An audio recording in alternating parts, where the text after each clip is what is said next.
başarısı kuboklardan daha çox ilham verdiyi nəsillərlə ölçülür. O, milyonlarla insanın gözündə təkcə böyük bir futbolçu deyil, eyni zamanda futbolun öz simvoluna çevrilmiş əfsanədir.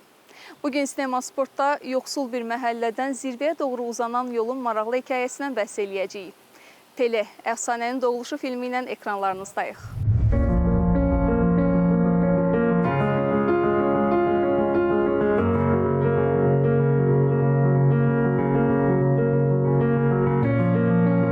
Bioqrafik filmlərin qəribə bir xüsusiyyəti var. Onlar real insanı bizə yaxınlaşdırmaq istəyərkən bəzən onu daha da mifləşdirirlər. Pele əfsanənin doğuluşu da qarşımıza yalnız istedadlı bir uşaq deyil, sanki gələcək taleyi əvvəlcədən müəyyənləşmiş qəhrəman çıxarır. Bəs böyük futbolçular həqiqətən belə yaranırlar? Yoxsa biz onların keçmişinə qazandıqları şöhrətin işığında baxdığımız üçün hər detal bizə xüsusi görünür?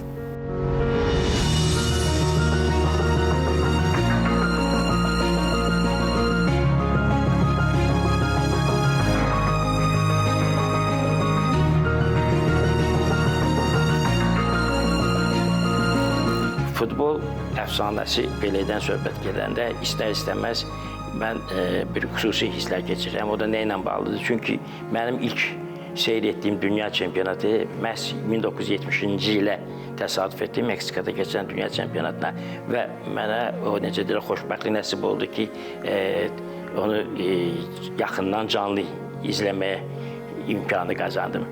Çünki mən aktiv futbol dünyasını dərk etmək təxminən ötən əsrin 69-cu, 70-ci illərin əvvəlinə təsəvvür edir ki, məsəl üçün, yəni futbolu dərk edərək azarkeşlik eləmişdim və bu baxımdan da 1970-ci il dünya çempionatı mənim o azarkeş kimi, yəni bir hansısa komandaya hüsn rəğbət bəslədiyim kimi məhz həmin çempionata təsadüf etdi.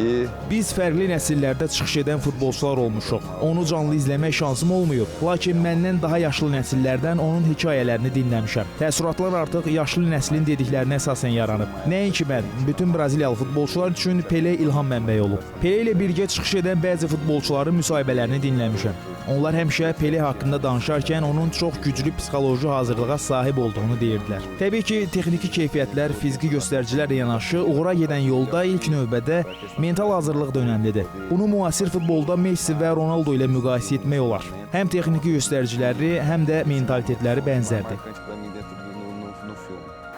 Ümumiyyətcə, Pele filmi çox maraqlı və eyni zamanda psixoloji təhlilə çox açıq bir filmdir. Həm avtobioqrafik olmağı, həm futbolun demək olar ki, bütün sahələrini özündə birləşdirməyi, o ailə hissəsi, sosial hissəsi hər birini göstərir və bir neçə təsir edən məqam oldu təbii ki. Amma bunların ən böyüyü bir idman psixoloqu olaraq Pelenin getmək istədiyi, hansı ki Santosda ilkin levellarda oynadığı zaman getməyə qərar verir. Çünki oradakı komanda məşqçisi onun oyununu, hansı ki Cinga ilə bərabər bir birləşik stili var idi, onu bəyənmir və dəyişdirməyə çalışır və Pele bunu təbii ki içindən tam olaraq o şəkildə oynamaq gəlmədiyi üçün artıq məcbur olur getməyə qərar verir və bu vaxtı burada bir idman meneceri var idi, ona stansiyada səhv verməmsə yaxınlaşır və əslində hər şeyin onun içərisində olduğunu və ona şans verməli olduğunu bildirir. Bu sahə, daha doğrusu səhnə mənim üçün əslində çox aydınlanma idi. Çünki bir çox idmançı əslində içərisindən gələn oyun stilini, oyun hissəsini tam olaraq kəşf etdiyi və buna icazə verdiyi zaman onun həyatı və hətta karyerası dəyişə bilir. Pele haqqında çox eşitmişdim. Hər yerdə Peledən danışırdılar və istər-istəməz məsəl üçün o Pele bu şəxsiyyət haqqında yəni o mifləri məlumatlıydıq o müflərdən və onun canlı şahidi olmasıdır. Və ən böyük müftə odur ki, 1965-ci ildə mənim o futbolda ən sevdiyim kumirim Anatoliy Banişevski isə yığma komandasının heyətində Pele'nin iştirak etdiyi oyunda Braziliya Marakan stadionunda Sovet futbolunda Braziliya yığma komandasının qapısına vurulan ilk qolu müəllif olmuşdu.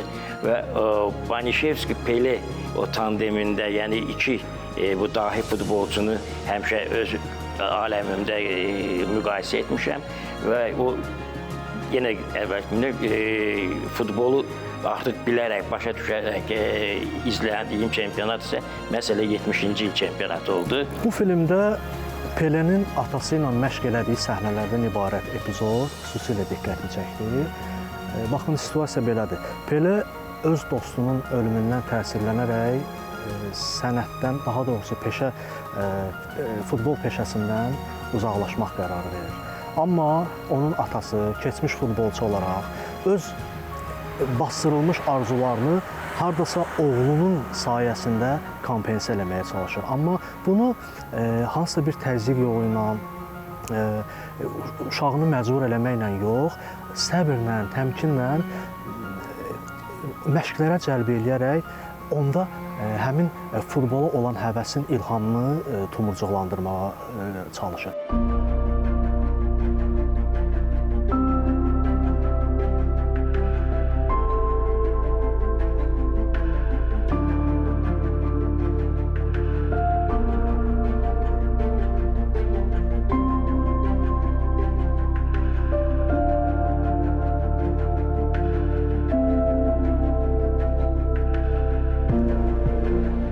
Pele əfsanənin doğuluşu yalnız məşhur futbolçunun bioqrafiyasını göstərmək məqsədi ilə çəkilməyib. Rejissorlar Jeff və Michael Zimbalist hadisələri Pele'nin uşaqlığından 1958-ci il dünya çempionatının finalına qədər aparmaqla əslində iki əfsanənin, Pele'nin və dünya futboluna öz üslubunu qəbul etdirən Braziliya millisinin eyni anda necə yarandığını göstərməyə çalışıblar.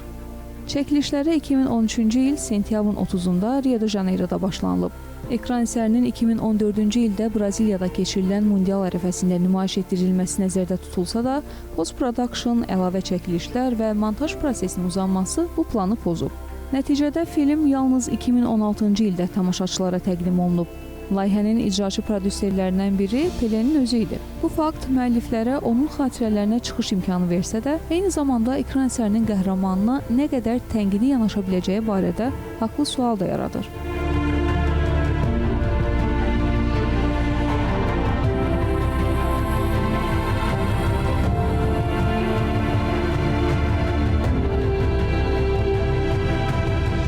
Pele 70-ci il dünya çempionatında ilk oyununu Braziliya yığması Çexoslovakiya ilə oynayırdı.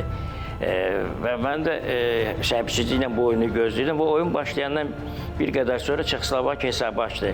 Və birdən mən öz təəccübümü gizlətməyərək indiyəcən yadımda dedim ki, budur sizin Pele, Braziliya, yəni hələ heç nə eləyə bilmir. Amma orada böyüklərin necə deyərlər, bir qeydləri oldu ki, hələ oyun təzə başlayıb, izlə axıra qədər. Və elə çıxdı, bir az keçmədən Rivelino cərimə zərbəsindən qol vurdu, hesabı bərabərləşdirdi. Və bu qoldan sonra səhnəyə Pele çıxdı. O ikinci topu vuran indiyəcən yadımdadır. Meydanın mərkəzindən cərimə meydançasına ötürü hündürət olaraq topu sinəsində qəbul elədi və Çexoslovakiyanın qapıçısı Viktor'un qapısına o topu keçirtdi. Desde muito pequeno a gente sempre ouviu falar do Pelé, Pele təkcə Braziliyanın deyil, bütün dünya futbolunun simvoludur. Müasir futbolda 10 nömrəli formanı daşıyan hər futbolçu müəyyən qədər Pele haqqında düşünüb. O artıq təkcə Braziliya futbolunun deyil, dünya futbol tarixinin ən böyük simalarından biridir. Braziliyalı ailələrdə maddi çətinliyi olan uşaqlar da tez-tez futbola yönəlirlər. Bundan əlavə, hər bir uşaq küçəyə çıxanda dostları ilə əylənmək üçün futbol oynayır. Həmin uşaqlar kiçik yaşlarından özlərinə məşhur futbolçuları kumir seçirlər. Ümumilikdə bu insanlar sevdikləri işi görməkdən əlavə, maddi durumlarını yaxşılaşdırmaq üçün də bu sahə ilə məşğul olurlar. Bildiyiniz kimi Pele bütün Braziliyalılar üçün çox önəmli fiqurdur. O artıq simvola çevrilib. Deməzdim ki, filmdə Pele'nin yalnız mübarizəsi, əzmi üzərində nüfuz qazanması, şöhrət qazanması vurğulanır. Niyə? Çünki 4 məqamda, filmin 4 hissəsində Pele öz yolundan geri çəkilmə qərarları alır. Bu baxımdan da düşünürəm Pelenin nüfuz qazanması, uğur qazanması birbaşa onun fitri istedadına köklənir. Baxın, 4 səhnədə deyək ki, Pelenin dostunun ölümünə görə futbol peşəsindən uzaqlaşmaq qərarı, Santos klubuna getdiyi ərəfədə yoldan çəkinmə istəyi və yaxud deyək ki, təlim məşq toplanışı zamanı uğursuzluğu görüb evə qayıtmaq istəyi, dünya çempionatının finalında oyunun yarısında geri çəkilmə istəyi. Bunlar hamısı ondan xəbər verir ki, sırf Pelenin mübarizəsi, əzmi rol oynamır burada. Onun fitri istedadı birbaşa onun nüfuzunda iştirakçıdır. Bu bir çox idman növündə belədir ki, xüsusən də elit idmançılarımızı bölürlər. Ya 100% istedadlıdır, ya çox əziyyət çəkib. Əslində elit faktorlara baxsaq, bir idmançının o Pele kimi və yaxud da ki, digər idman növlərində məşhurlaşan idmançılar kimi görmək istəyiriksə, tək bir faktora yönəlmək məncə biraz mənasız olar. Çünki bir idmançı təbii ki, xüsusi bacarıqlarla doğula bilər, həqiqətən də müəyyən hissədə istedadlı ola bilər. Amma bunu davam etdirmək, bunu iradə ilə üzə qoymaq, bunun üçün bəzi faktorlar var ki, tam olmadığı müddətcə nə qədər bacarıq olsa, bioloji faktorlar olsa müəyyən yerə qədər irəliyə bilir. Amma bunun sona qədər, yəni Pelenin karyerasındakı kimi sona qədər olmağını istəyirsə, hər iki faktor, həm peşəkarlıq, həm də ki, zəhmət çox önəmlidir. Hər ikisi bərabər getdiyi müddətcə məncə bir idmançı karyerasını çox yaxşı şəkildə inkişaf etdirə bilər. Filmdə Braziliya futbolu yalnız oyun üslubu kimi deyil, insanın öz təbiətindən utanmaması kimi təqdim olunur. Pele müəyyən qəliblərə uyğunlaşanda zəifləyir, öz futboluna qaydanda isə fərqlənməyə başlayır. Ancaq meydanın içindən baxanda bu sərbəstlik nə deməkdir?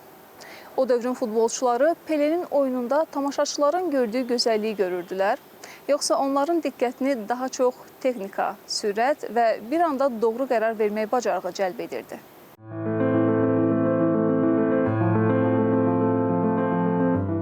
Filmin başlanğıc nöqtəsi kimi 1950-ci ildə Braziliyanın Uruqvaya məğlub olduğu həlledici mundial qarşılaşmasının seçilməsi təsadüfi deyil. Təxminən 200 min tamaşaçının gözlədiyi qələbə əvəzinə yaşanan həmin məğlubiyyət ölkənin kollektiv yaddaşına Maracana faciəsi kimi həkk olundu. Pele sonralar xatırlayırdı ki, həmin gün atasını ilk dəfə ağlayan görüb və ona Braziliya üçün dünya kubokunu qazanacağına söz verib.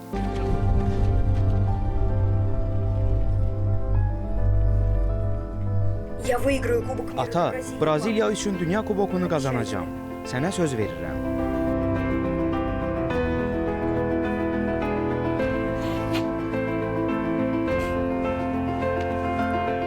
Filmdə bu epizod gələcək əfsanənin doğulduğu an kimi təqdim edilir. Ancaq həmin vaxt onu heç kim Pele adlandırmırdı. Ailəsi Edson Arantes do Nascimento'ya Dico deyirdi. Pele ləqəbinin isə məktəb illərində qapıçı Bilenin adını yanlış tələffüz etməsinə yarandığı bildirilir.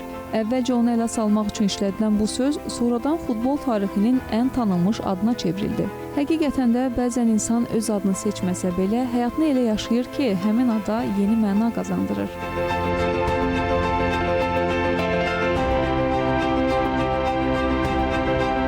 Pele Braziliyadan çıxmış böyük futbolçu olmaqla kifayətlənmədi. O uzun müddət dünyanın Braziliya futbolunu necə təsəvvür etdiyini müəyyənləşdirən adlardan birinə çevrildi. Ancaq kənardan yaradılan Braziliya obrazı ilə Braziliyalıların öz yaddaşındakı Pele eyni olmaya bilər. Azərbaycan çempionatında da müxtəlif nəsillərdən Braziliyalı futbolçular çıxış ediblər.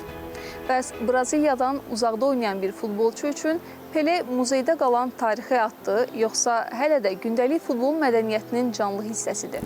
Então, tem alguns jogadores vivos ainda, né, que jogam com... Düşünürəm ki, Braziliya futbolunu digər ölkələrdən fərqləndirən cəhət yanaşma tərzidir. Bunu topa toxunuşlarında da hiss etmək olar. Onlar sırf oynamaq xatirinə deyil, futbola gözəllik qatmaq üçün oynayırlar. Filmə baxanda da görürük ki, bizim öz tərzimiz var və həmin tərzlə oynamaq daha məqsəd uyğundur. Daha öncə də qeyd etdiyim kimi, Braziliya tərzi, Jinga tərzi futbola gözəllik qatır. Təbii ki, Peleyə qədər biz dünya çempionu olmamışdıq. O, məhz bu üslubdan istifadə edərək bizə böyük uğur qazandırıb. Bu da həm Braziliya futbolu adına, həm də gələcək nəsillərə bir növ ilham mənbəyi oldu ki, biz öz tərzimizdən istifadə edərək uğura çata bilərik. Fenomen Ronaldo, Ronaldinho, bunlar da futbolda yadda qalan adlardır. Öz dövrlərinə xüsusi damğa vurublar. Mən deməzdim ki, onları birbaşa Pele ilə müqayisə etmək olar. Hətta onların özləri də Peleni kumir seçiblər. Təkcə istedad yetərli deyil. Onunla yanaşı, mental hazırlıq və gərgin çalışma səni sonda uğurlu edəcək. Aumentasse ainda mais o seu potencial, tanto técnico como físico.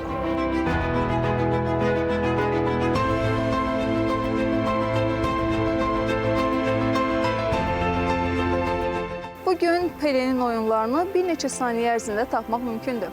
Amma onun şöhrət qazandığı illərdə futbolçu haqqında təsəvvür yalnız meydanda gördüklərinizdən deyil, eşitdiyiniz xəbərlərdən, qəzet yazılarından və illərlə danışılan xatirələrdən formalaşırdı. Bəzən az görüntü insanın ətrafındakı sirri daha da böyüdürdü.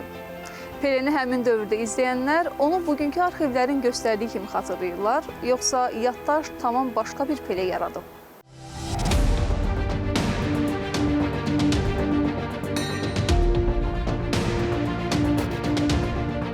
Orada da bildirilmişdi ki, Peleni artıq Braziliya öz mənəvi, milli bir mirası kimi qeyd edir. Bu ona görədir ki, məncə Pele də öz filmində qeyd etdiyi kimi orada oyunçu qeyd edir ki, mənim ən böyük istəklərimdən biri bizi çempion eləməkdir. Yəni bir növ artıq o özünün üzərinə bir məsuliyyət qoyur ki, mən artıq xalqımı, millətimi orada təmsil eləyəcəm və bunu istədiyim kimi peşəkarcasına eləyəcəm. Və çox maraqlı gəldi ki, Pele bu yaşında niyə yığmanı tərk edir, yığma karyerasına son qoyur. Və sonra yavaş-yavaş o mətbuatdan izləmək,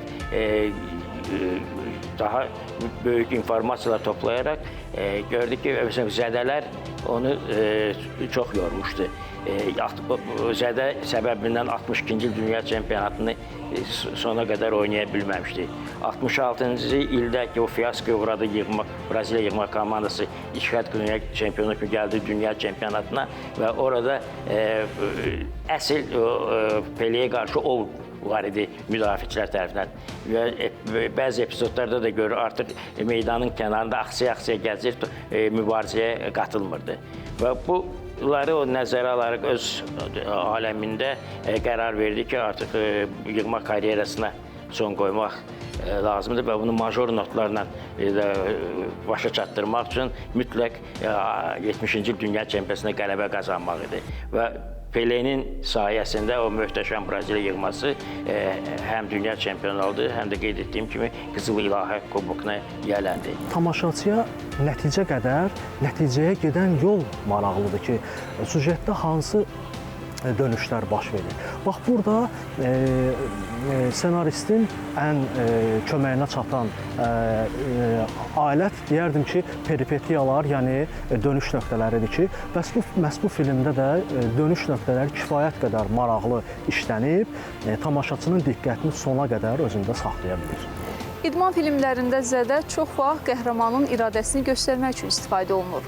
Futbolçu ağrıya baxmayaraq meydana çıxır və tamaşaçı bunu fədakarlıq kimi qəbul edir. Ancaq həkim üçün həmin sahənin başqa tərəfi də var. İradə bədəni müəyyən həddə qədər sustura bilər, amma onun yerinə qərar verə bilməz. Belə vəziyyətdə qəhrəmanlıq harda bitir, sağlamlıqla qumar harda başlayır?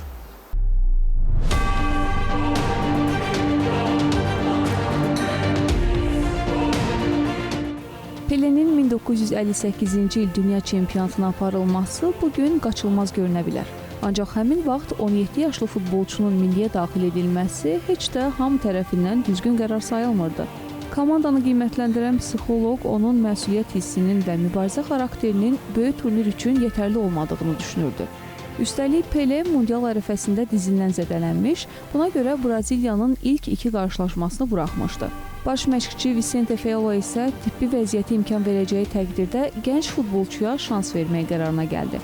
Pele Sovet İttifaqı ilə maçda Mundialda debüt etdi, UEFA 4-1 finalda ilk qolunu vurdu, Fransaya qarşı yarımfinalda hat-trik etdi, İsveçlə həlledici görüşdə isə 2 dəfə fərqləndi. Beləliklə, turnir öncəsi yetərincə yetkin hesab edilməyən yeniyetmə cəmi bir neçə oyun ərzində dünya futbolunun ölçülərini dəyişdi. Bəzən mütəxəssisin hesabatı insanın mövcud vəziyyətini göstərir, istedadı isə onun hara çata biləcəyini.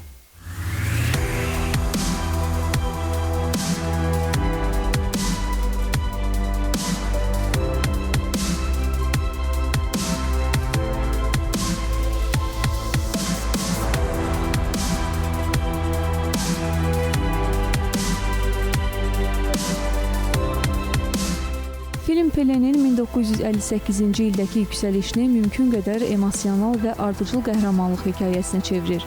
Tarixi reallıq isə kinodakı qədər səliqəli olmur. Pelenin zədəsi, komandaya gec qoşulması və İsveçdə qazandığı rekordlar həqiqidir. Ancaq bir sıra qarşıdurmalar və personajlar dramaturji məqsədlə sadələşdirilib və ya bir-birinə bağlanıb. Bioqrafik filmlərin əsas dilemması da budur ki, faktların hamısını qoruduqda hekayə dağınıq görünə bilər. Hekayəni həddən artıq səliqəyə saldıqda isə insan əfsanənin arxasında itib gedər. Pele əfsanənin doğuluşu daha çox ikinci yolu seçir. Film yoxsulluq, irq, sinfi fərqlər və Braziliyanın 1950-ci il travması kimi mürəkkəb mövzulara toxunsa da, onların əksəriyyətini Pelenin qaçılmaz qələbəsinə aparan maneələr kimi göstərir. Buna görə ekran əsəri tarixi sənət kimi deyil, real hadisələr əsasında qurulmuş, Pelenin necə xatırlanmaq istədiyini də əks etdirən kino hekayəsi kimi qəbul edilməlidir.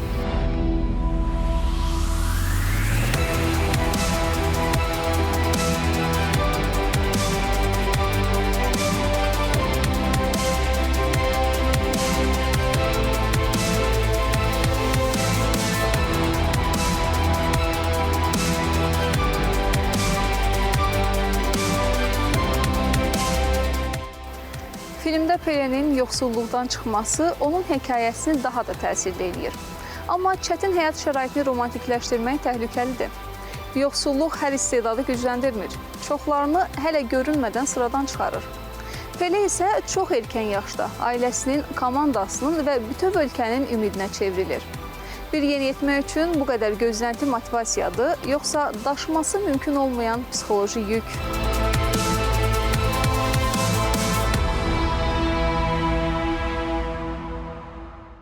Bəzi idmançılar həqiqətən də futbolçular o vəziyyətə, şəraitin olmamasına, müəyyən infrastrukturun olmamasına görə həqiqətən də yollarını yarıda buraxa bilirlər. Bunun bugün də biz şahidiyik, bugünkü seanslarda da görürük ki, həqiqətən maddi baxımsızlıq, maddi cəhətdən yetərsizlik bir çox istedadın geridə qalmasına səbəb olur. Amma söhbət Braziliyadan gedirsə təbii ki, oradakı uşaqların həyatında məncə futbol artıq bir mədəniyyətdir. Çünki küçəyə çıxırsansa artıq futbolu görürsən orada və burada əslində biraz hissiyativ bir şey də var.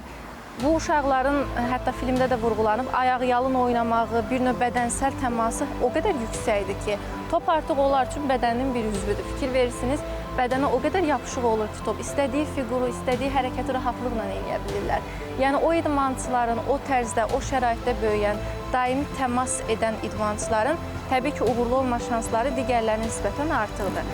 Ümumiyyətlə, filmin əsasında qəhrəman durur və qəhrəmanın filmin sonuna doğru mütləq xarakteri açılmalıdır. Bu xarakterin açılması üçün lazım olan alətlər nədir? Ona qarşı olan maneələr və ətrafında olan personajların olan münasibətləri. Amma bütün personajları, deyək ki, bütün personajlar xarakter göstərsə, filmdə olan bütün personajlar xarakter göstərsə, tamaşaçı üçün çətin olar, bir labirintə düşmüş olar. Lakin qəhrəmanın ən yaxın dairəsində olan personajlar müəyyən qədər xarakter göstərsə, təbii ki, bu əsas baş qəhrəmanın xarakterinin açılmasında güclü bir təsir göstərmiş olar. Necə ki, Pelenin həm anası, həm atası xarakter göstərirlər və hətta deyərdim ki, onların hər biri arkalarını tamamlayırlar, qövslərini tamamlayırlar. Yəni, filmin sonuna doğru onların hər birində bir dəyişim baş verir. Məsələn, anasında oğlunun futbola qarşı marağına bir təsdiq yaranır, atasının isə əvvəlki əzilmiş vəziyyəti filmin sonunda bir qürurla nəticələnir.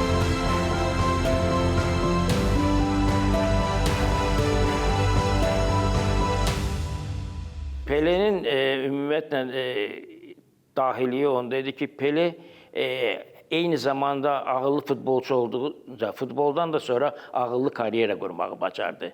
Yəni o özünü tam biznes həsr etdiyi məşhur o Coffee Pele, yəni şirkətini yaratdı, yəni brendini yaratdı.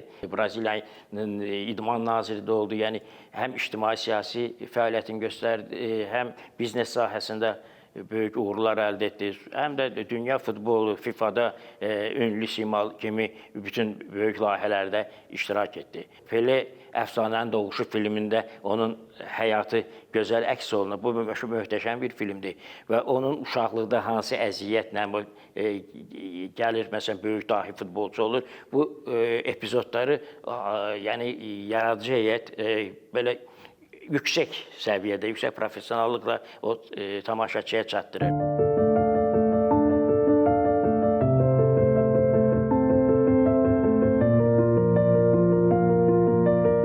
Pele əfsanənin doğuluşu tənqidçilər və futbol azarkeşlər tərəfindən eyni cür qarşılanmadı.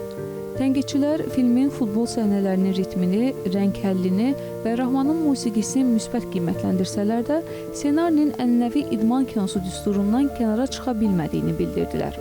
Rotten Tomatoes platformasında filmə verilən tənqidçi rəylərinin yalnız 33% müsbət olub. Metacriticdə isə ekran əsəri 100 mümkün xaldan 39 xal toplayıb. Dünya üzrə kinoteatr gəliri təxminən 7,8 milyon dollar təşkil edib və filmin əsas qazancı ABŞ-dən deyil, beynəlxalq bazardan əldə olunub. Ancaq zəif kassa nəticəsi ekran əsərinin sonrakı həyatını dayandırmadı. Rəqəmsal platformalar vasitəsilə yeni tamaşaçıya çatan film, Pelenin mürəkkəb həyatının tam portreti olmasa da, onun necə qlobal simvola çevrildiyini anlamaq üçün əlçatan başlanğıc nöqtəsi olaraq qalır. Çünki film bizə futbol tarixinin bütün həqiqətlərini yox, bir xalqın öz məğlubiyyətindən yaratdığı ən böyük ümidlərdən birini göstərir. Pele Əfsanənin Doğuluşu filmi sadəcə bir futbolçunun bioqrafiyası deyil. O eyni zamanda arzularına inanmağın, təzyiqlərə baxmayaraq yoluna davam etməyin və ən əsası milyonlarla insanın sevgisini necə qazanmağın hekayəsidir. Bəlkə məhz buna görə futbol kralı titulu hələ də məhz bir nəfərin adı ilə assosiasiya olunur.